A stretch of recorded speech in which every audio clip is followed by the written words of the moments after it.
Well, the World Cup began in 1975 with a victory for the West Indies over the Australians in an extraordinary game at Lord's. David, you were in the final in 79.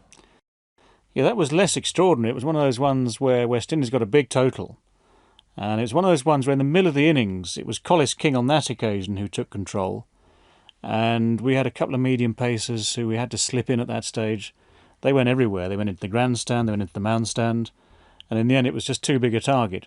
And we started with the principle that if we got runs on the board and kept wickets in hand, we'd have a chance later on. But I'm afraid the wickets in hand became wickets in the book all too quickly. 1983 was a big year for India. They beat West Indies at Lord's. And that was the exciting final where Kapil Dev, having played that magnificent innings at Tunbridge Wells to get them into the semi-finals, then moved from that point to take the brilliant catch to get rid of Viv Richards. They won the match, and special memories? Yes, it was the first time that one of the Asian countries had won the World Cup. England, the side I was playing in, lost in the semi-final at Old Trafford.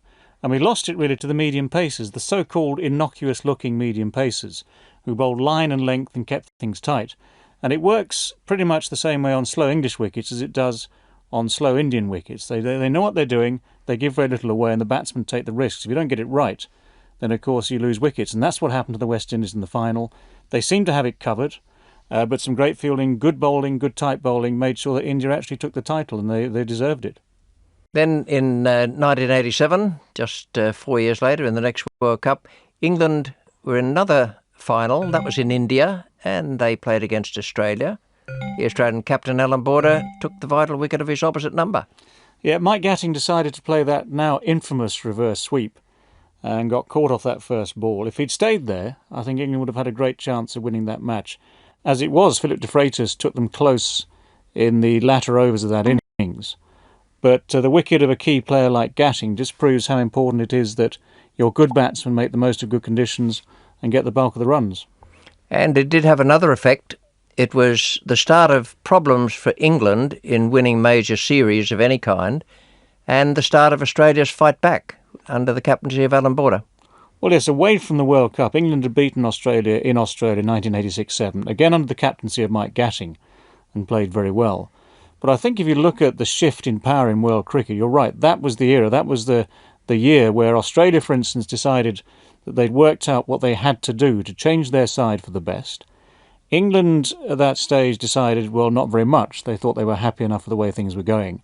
And sadly for England, over the last 10 years since then, the decline has been all too obvious, and the ascendancy of the Australians has been one of the most evident things in world cricket. Imran Khan, the hero for Pakistan in 1992? Yes, Pakistan won a very tense final, actually, again against England, who got to yet another final without being able to actually win the tournament. And England had probably played the best cricket of that tournament. And the irony is that in the game at Adelaide, where England had played Pakistan in one of the early matches, it was rained off in the end and abandoned at a time when England had done everything but win the match. And if they'd won that, Pakistan wouldn't even have qualified for the semi-finals, for the later rounds of the tournament. So in the end, Pakistan took it with some brilliant play. Wasim Akram was absolutely outstanding. And they really enjoyed the atmosphere of a packed MCG. That was one of the best places. It is one of the best places to hold a final, simply because it's such a big stadium.